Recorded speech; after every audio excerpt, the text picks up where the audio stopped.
Hello everyone, today I'll show you how to install SilverBullet on your Ubuntu 24.04 server. By the end of this video you'll be all set to start using it.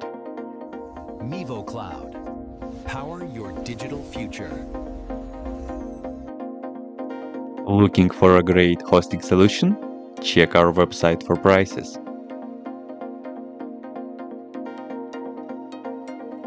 First, what you need to do is to update the server packages. You can do this by the following command.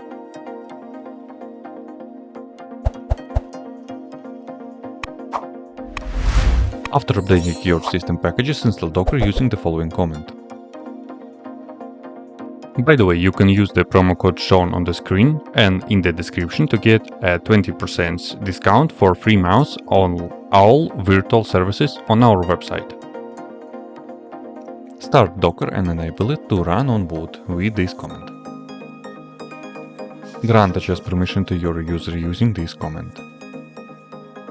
Create a folder and navigate into it. Next, run the SilverBullet container inside this directory.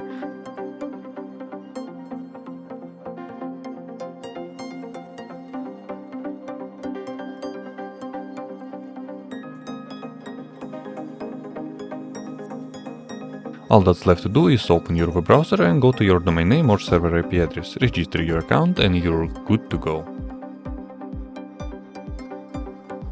That's it for the installation. If you found this helpful, please hit the like button so more people can find this guide. All the comments I used are in the pinned comment below. If you run into any errors or have a suggestion for the next tutorial, drop a comment and I'll get back to you. Thanks for watching MivoCloud.